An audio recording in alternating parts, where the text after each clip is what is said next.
James Matthewson is a former Labour spokesman and is with me now. James, great to have you on the programme again. I just want your reaction to a few snippets of what Keir Starmer has been saying. First of all, what he said after that Cobra meeting today. Let's see what Keir Starmer said. I had a Cobra meeting this morning, which was an opportunity that I took to thank the police for their work over the last few days, to express my support for the police officers who have been injured and the communities impacted by this mindless thuggery. There are a number of actions that came out of the meeting. The first is we will have a standing army of specialist officers, public duty officers, so that we'll have enough officers to deal with this where we need them. The second is we'll ramp up criminal justice. There have already been hundreds of arrests.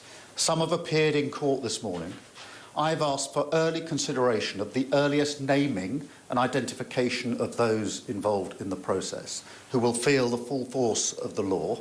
And thirdly, I've been absolutely clear that the criminal law applies online as well as offline, and I'm assured that that's the approach that is being taken.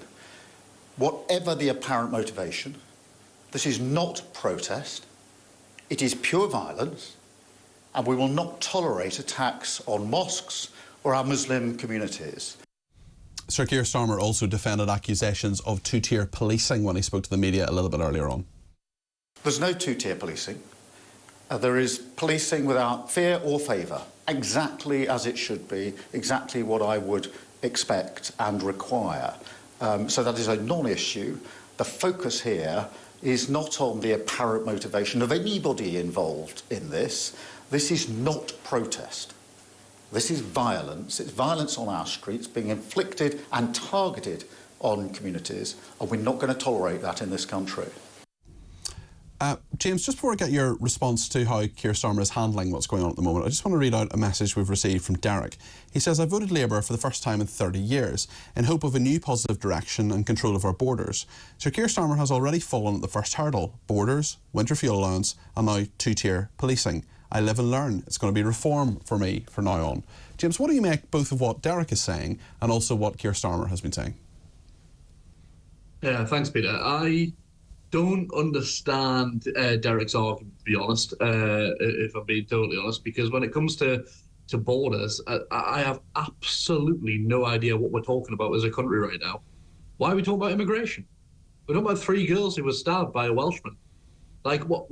Well, he's alleged to have done that, and he has not been convicted of that. So let's just be careful with our language, James. But however, I get your point in that what happened in Southport is not. I mean, it was the spark, and in a sense, I mean, it matters. Of course, it matters. It was a horrendous thing that happened a week ago today. But people are angry for all sorts of reasons. It's not just because of that. People are angry, Peter. I'm angry, you're angry. People get angry. They don't go and smash things up and destroy things. The fact that we're seeing sympathy for these people is my biggest concern. It's not about these people who commit these acts, commit these crimes, because they'll be found, they'll be prosecuted, they'll pay the price for it, I have no doubt. It seems to be that the response is fair and measured around that. However, it's the fact we are seeing so much sympathy for them. We would never imagine if the pro-Palestinian protests had caused this much damage and this widespread violence. Could you imagine any of the sympathy being directed that we're hearing from swathes of the media, swathes of, you know, people calling up and saying, well, I understand they're angry. I'm sorry, adults do not act like this. And that's another factor as well. There's a lot of children and young people involved in these things whose lives, because they're being led astray and being involved with adults who are likely to do these kind of things and stirred up by all sorts of characters online like Tommy Robinson. These kids are going to have their lives ruined and their potential employment opportunities affected. But there's going to be a lot of damage from this in the long term in communities that can't afford to handle that damage. Tell me what you think of how Keir Starmer is handling this. He said two-tier policing was, as he put it, a non-issue. That's not how a lot of people feel, James. Yeah, I understand that, and I think it's something that he needs to be cautious of and hear the tone of the country on. But you've got to be wondering what's going on in Keir Starmer's head, right? I mean, this man was a prosecutor. That was his trade, right? and that's what he did. And now that he finds himself in the top job in the country that he's waited a long time to do, and he's fought very hard to get, and now he's back to the central issue that has dominated his whole career, which is prosecution, right?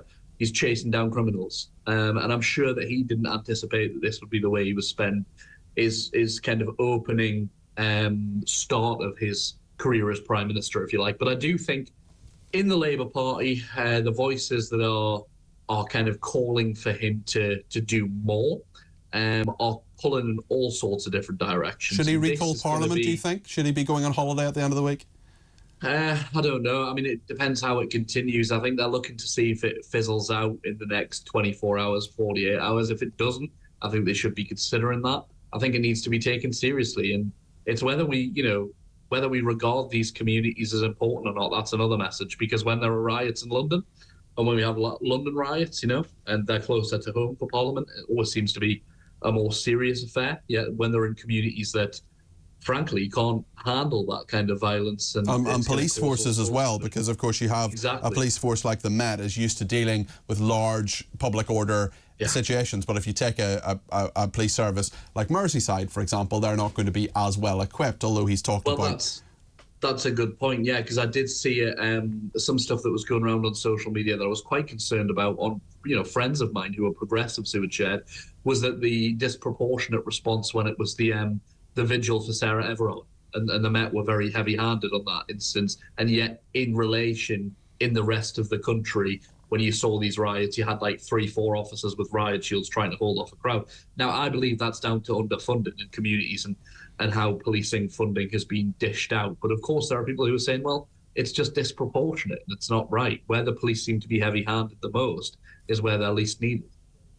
James, thank you. James Matthewson, who's a former Labour spokesman, thank you for joining me on Talk.